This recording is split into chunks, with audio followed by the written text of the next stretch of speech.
As some of you may know, I'm a serial entrepreneur with business interests primarily in the food and beverage industries. One of my businesses specializes in kosher wines.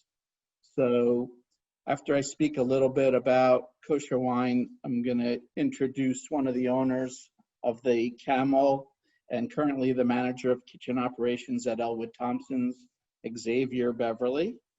Chef Beverly is an alumni of the Honeymoon Israel program and will share some insights into his personal Jewish experience while prepping and sharing a yummy and easy Rosh Hashanah recipe. But first, to start the night off, we need to have a glass of wine. So I have several kosher wines here that I'm going to talk about. This one is a white wine, which I'll get into details, but let me pour some for myself. Hopefully you all or some of you have some wine with you or cocktails or drinks to drink while I talk. Anybody? Do I see anybody with a drink out there? Hopefully some of you do. So as you know, most people think when they think of kosher wines, they think of Manischewitz Concord grape. You know, I don't really think of this as a good kosher wine. This is more like grape juice with a little bit of alcohol. But there are some really great kosher wines from around the world, not just from Israel, but from all over. But Israel itself has made some great strides in growing grapes, including Cabernet Sauvignon, Merlot, Chenin Blanc, Chardonnay, just to name a few. Each grape, as you may know, each grape likes a different microclimate. And fortunately in Israel, because of all the different regions and different elevations, there are very different climates around Israel, which allow the grapes to thrive and increase in quality over time. So, you know, there's regions from the Galilee to Samson, Judean hills, all the way down to even in the Negev. There's grapes being grown now in Israel, and quality grapes. But, you know, when you go to the wine store and you look for kosher wines, it's not all about Israel. There's some really great wines coming out of Italy, like I'm sure you've seen Bartonura. There's one particular wine from Bordeaux, France, called Chateau Trigé, which I believe got 98 points from Wine Spectator a couple of years ago. Another very famous wine from France, from Champagne, is Baron de Rothschild, which is pretty incredible. One of my personal favorites is LV Wines from Spain. I noticed at Total Wine in Richmond that they carry Teal Lake from Australia, which is very good. And of course, everybody's probably heard of Herzog Wines, which has a few wineries in California. That being said, you know, let me take a sip here. I often think that we probably should add a fifth question to the Passover Seder. How are kosher wines different than all other wines, right? Wouldn't that be a good question for all of our youngest children to say? I think so. So kosher wines really are made the same way as non-kosher. So what makes them different? I mean, the quality of any wine is a product of the region, of the grape, of the time of harvest, and the process that the winemaker uses to make wine. But to make a wine kosher, really the main difference is that the process, once the grapes are picked, from delivery to the winery through bottling, has to be done by observant or Shomer Shabbos Jews. And that's the key. And of course, while this is all happening, it has to be monitored or under the supervision of a mashgiach, if I'm saying that right. Actually, Faye and I have visited several kosher wineries in Israel, and being that we're not Shomer Shabbos, when we enter the winery, the rabbis say, keep your hands in your pockets. Don't touch anything. Because if you touch something, you could mess it all up and the whole batch could end up being not kosher. So if you ever go visit, if you're not Shomer Shabbos, you got to be really careful. I mean, I almost touched a light switch and the rabbi freaked out on me. But anyway, got to be careful.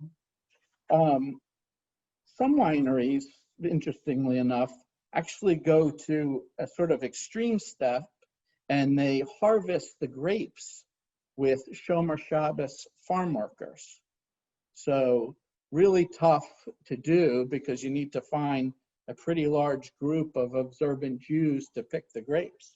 But I happen to know of a winery in Spain that brings workers from France to actually harvest the grapes.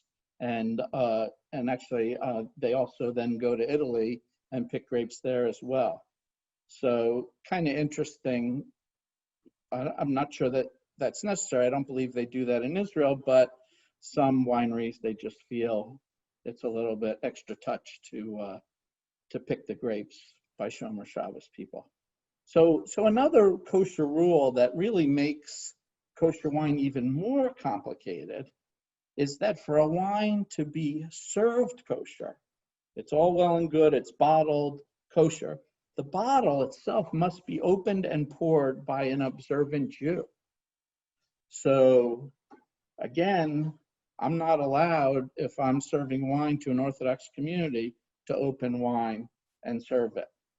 But as most of us know, there's always exceptions in Jewish law. And in this particular case, if the wine is cooked or flash pasteurized, we call the wine mavushal. And therefore, if it's a mavushal wine, it can be handled by a non-observant Jew. And so, but the history and the reasonings behind mavushal is just a whole nother discussion that I could spend hours debating and talking about.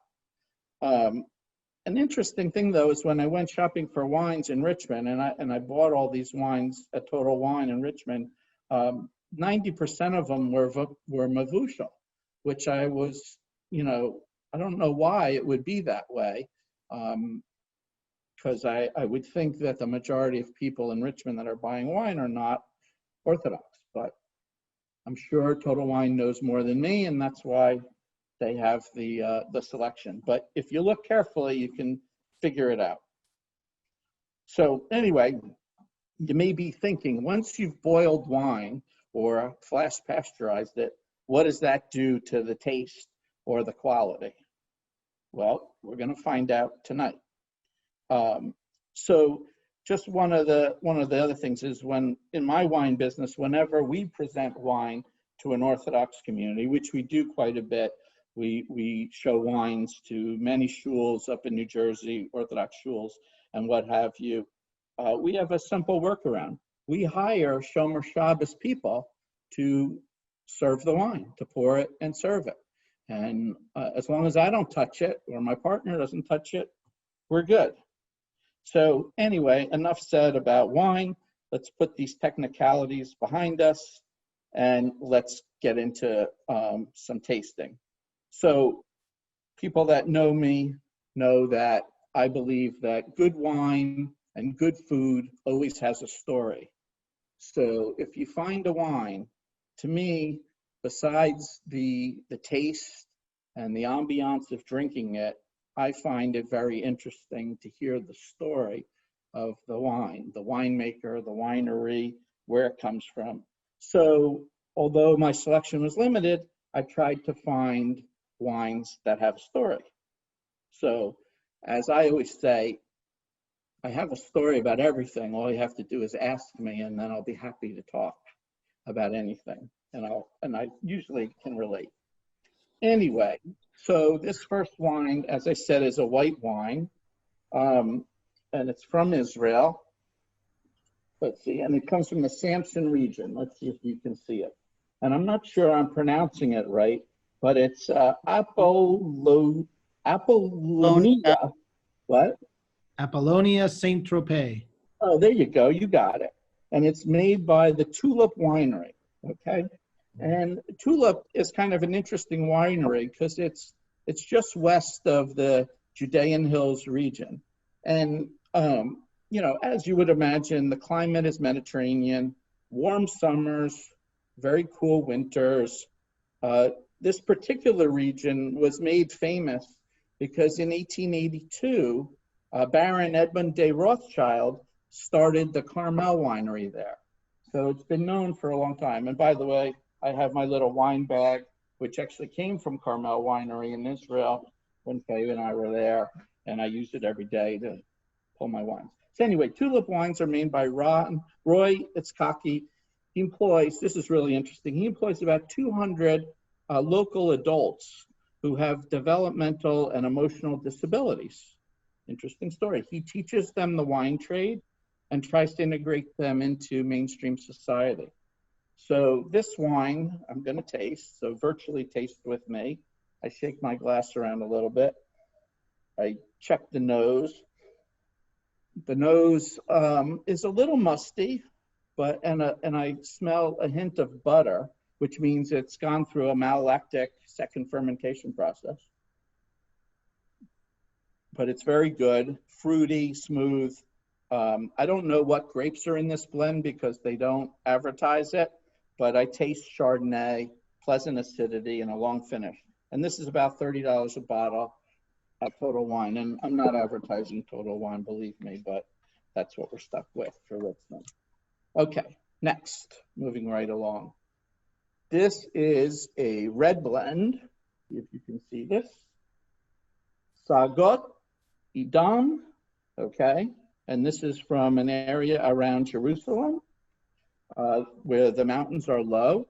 And this is interesting because the actual ground that the grapes are grown on were a ground that was vineyards probably for 2,000-3,000 years.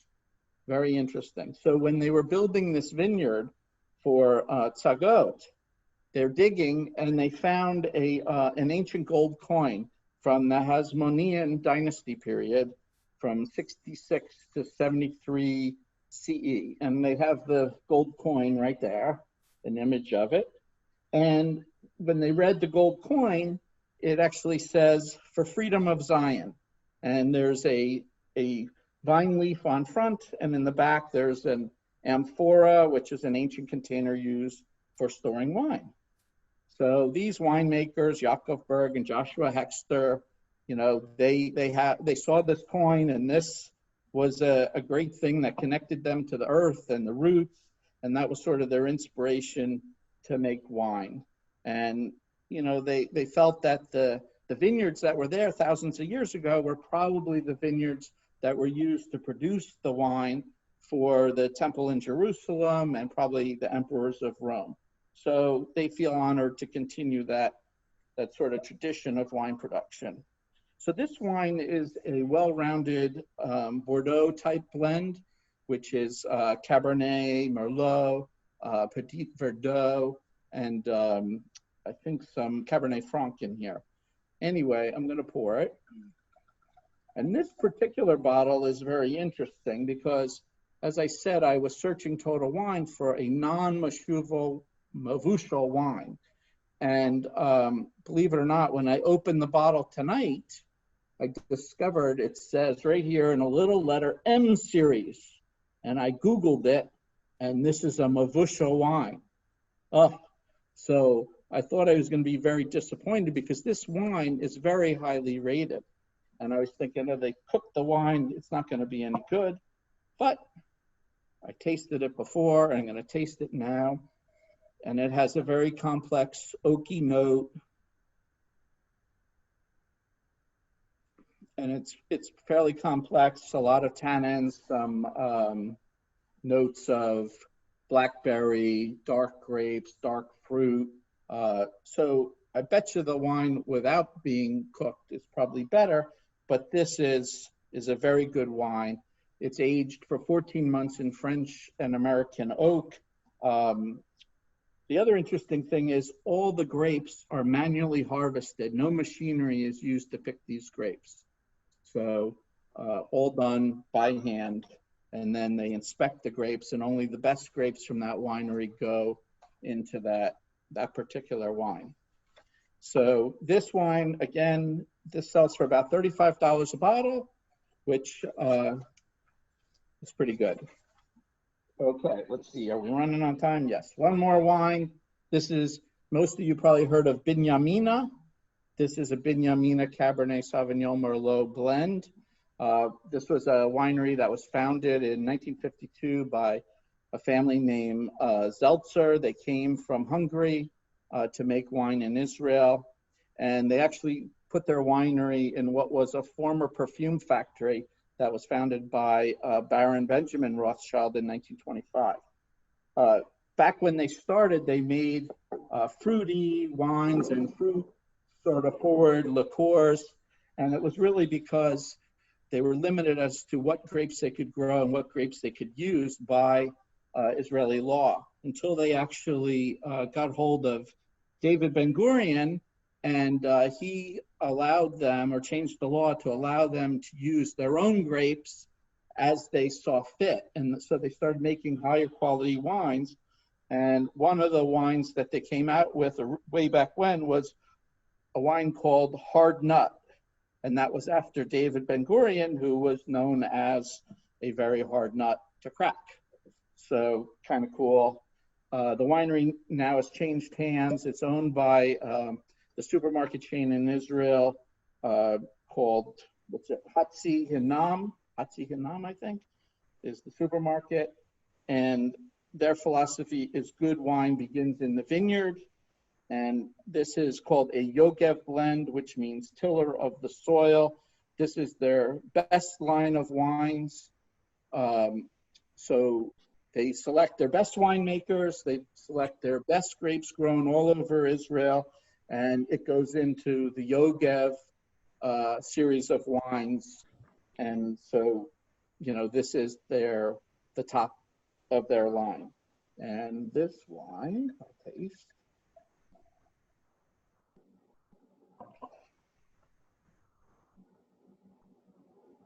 So it's got a very strong nose,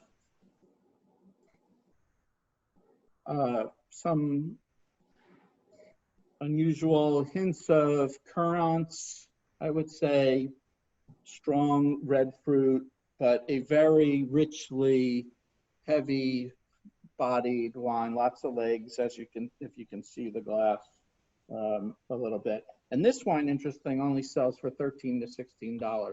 So Binyamina, this is the winery that Faye and I went to and got our hands slapped for almost touching the light switch. And, I had to be very, very careful there. So anyway, quick chat on kosher wines. Hope you enjoyed it. Is it Mavushal? Is it Mavushal? Not this one. This one is non-Mavushal.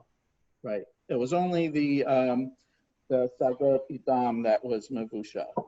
So let me introduce Chef Xavier Beverly. Xavier is a native Richmonder, has been cooking for 14 years, and is the executive chef and owner of Camel, and he's the head chef at Elwood Thompson's. He has said that his philosophy on food is common ground, a universal experience. I agree with that. Xavier, thanks so much for being with us tonight to share your personal Jewish story and some of your food talent. Okay, it's all yours. Thank you for the introduction, Rob, and thank you for the... Oh, no. Xavier, we're having a little trouble hearing you, buddy. Nope. Oh, no.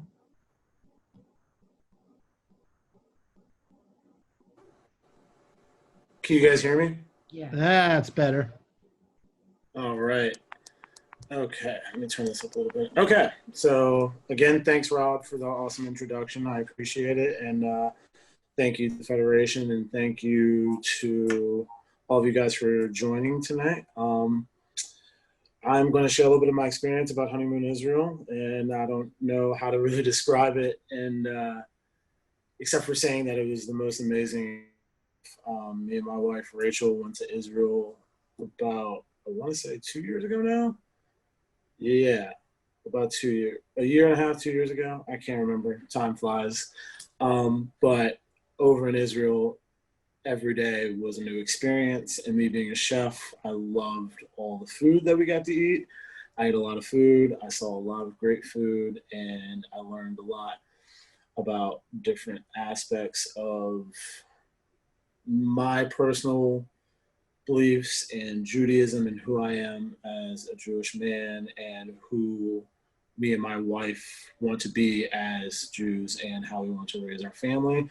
And now, after this trip, we have a lovely son who is about to turn 10 months old.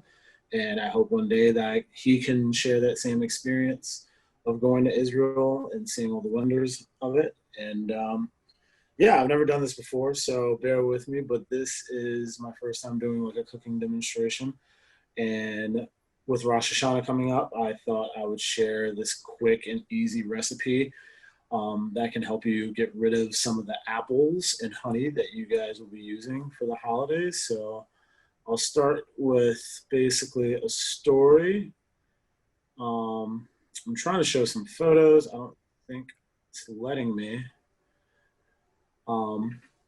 But without the photos, I'll tell you the story. So I want to say it was probably 4 or 5 days into the trip.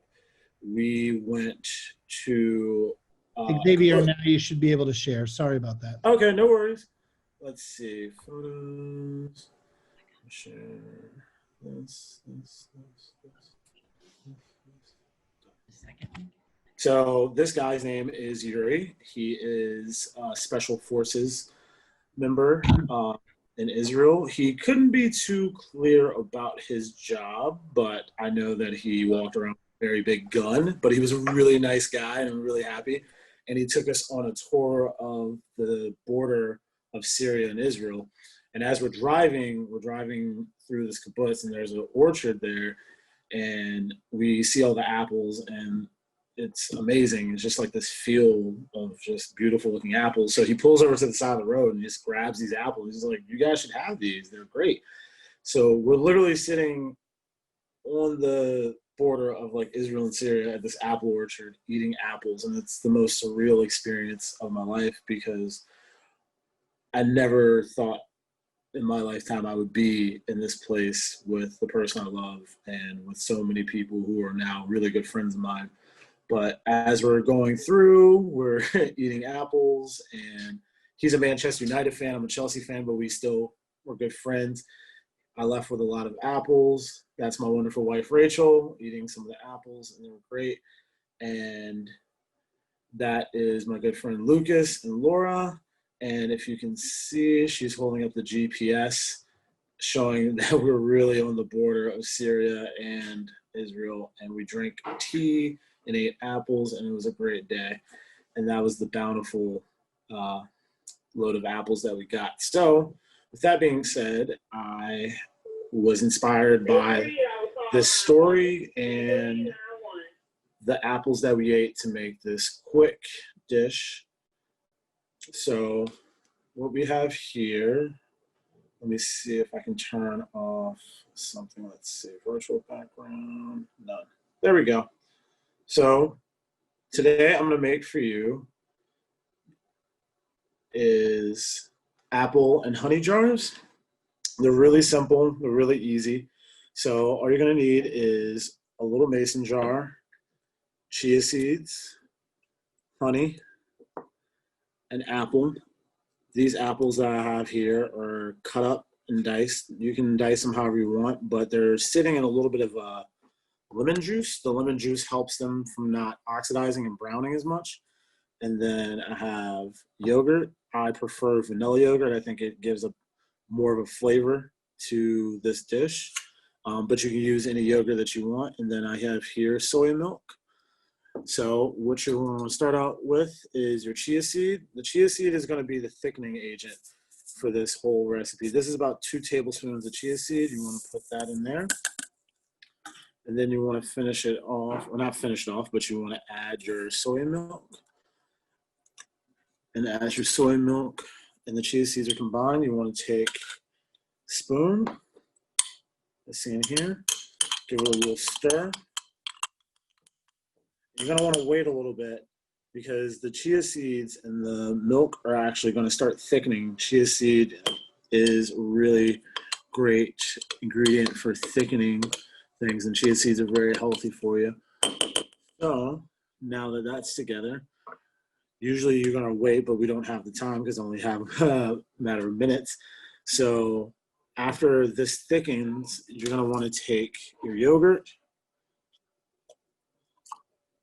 dump that in. Once your yogurt's in, you're going to give that a nice little stir. Once that's nice and stirred up, you can start feeling it thicken a little bit. It's hard to show that over the screen, but the yogurt definitely helps thicken it up a little bit, and the cheese seeds will definitely help thicken this up. And with this recipe, you're going to want to let it sit in your fridge overnight. You can eat it after only a couple of hours of letting it sit, but it's going to have a better consistency after you let it sit in the fridge. Once that is done, we're going to pour the lemon juice off of the apples. Then we're going to add a little bit of honey. What I use is local honey. Research has shown that local honey actually helps fight viruses from local areas.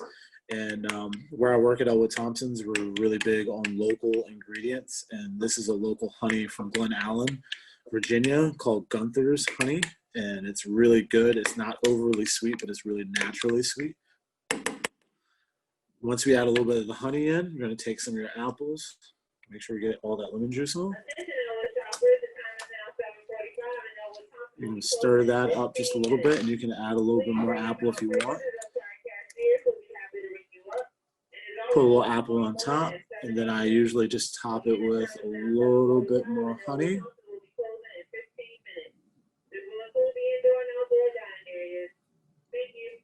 Once the honey's in there, you can give it another little stir, and then we would put our top on. Put this in the fridge, and it makes a great breakfast or a great dessert or a nice little snack. And the cool thing about this recipe is that you can do all sorts of things with it. You can add granola, nuts, fruits, berries. But for the holidays, I definitely suggest apples and maybe some pomegranate and definitely some honey. And it brings a nice texture to it. And yeah, that's my recipe. Hope you guys enjoyed. And thank you very much to everyone who let me talk to you about food and this recipe. Thanks again to Rob. I really found the wine lesson to be really interesting. And yeah, I don't think I have much more to say. I know it was kind of quick, but that is my recipe for you guys. I hope you guys enjoy. Okay, Xavier, we've got some questions here. Hold on. Okay. This is key. How much soy milk? How much soy milk? I would use 1/3 of a cup, but the cool thing about this recipe is that it's kind of like a dealer's choice in a way. I would use 1/3 of a cup of soy milk to 2 tablespoons of chia seed because you're looking for that thickening agent of it, because you're in essence making a pudding, and pudding has like a thickness to it. You could cut back on the soy milk a little bit, and you could also cut back on the chia seed. The ratio really is 2 tablespoons of chia seed to 1/3 a cup of soy milk. You can also use other milks like almond milk, oat milk. Regular milk is fine, but I believe that soy milk and almond milk are better used for this dish, just because the chia seed, from my experience in making this recipe a ton, it just thickens up way better. Perfect. Xavier, maybe can we see your wonderful face again? We have a couple minutes before we have to shift over to our other thing. We have a couple questions, and I love the fact that you just said that that could be either a dessert or breakfast. In my house, that would be a winner, guaranteed. The recipe, Xavier's promised to try and write this down, and we will get it out to you. Often these things are stuck in his head, and we'll get them down and send them out to everybody that participated. And the other question was, and I don't know who ACA Nup is, Akanup. I think I know who that is. Oh, Mrs. Canup. Ms. Canup. What else can we use chia seeds to thicken? What else besides chia seeds to thicken it? I think it was what else Use chia seeds. can use chia seeds. How can we use chia seeds to thicken other things? Oh, okay. So chia seeds can be used to thicken a lot of things. I've seen it used to thicken water even, and it turns it more into like almost just like jelly type substance. Chia seeds are good for you because they're good, nutritionally they're good, and they're also filler. They kind of expand things out. I've used chia seeds before in drinks like juices, maybe smoothies. I've used them in sauces. If I'm doing like a vegan ricotta or some type of sauce that needs like a thickening agent, but you don't want to use cornstarch, because if you use too much cornstarch, it tends to turn into more of a gelatin and a paste than like an actual thick pudding consistency. You can use chia seeds for multitude of things. Flaxseed also is a good option too. Flaxseed also has really good nutritional benefits. I've also noticed that if you don't tend to like chia seeds as much, you can use, for this recipe in particular, you can use rolled oats. So you can cut back on the chia seeds by a tablespoon and then add 2 tablespoons of rolled oats to the dish. And that makes a really good breakfast. And you can use a bigger mason jar and basically double the recipe, and you can have what's basically called overnight oats. You make the same recipe, cut back on the chia seed, add the rolled oats and replace it that, set it in your fridge, and the next morning you have this delicious oatmeal dish. Thanks. Now we're all hungry and envious that Rob's over there a little drunk, but that's good. Shalom. Good evening, everybody. My name's Daniel Staffenberg. I'm the CEO here at the Federation. I want to thank you all for joining us and taking a little time. I can't tell you in the midst of what's been going on the last 6 months how wonderful it is to see friends that I haven't seen in a little while, even if it is tiptoeing through the daisies or just virtually. Just as a hold on one second.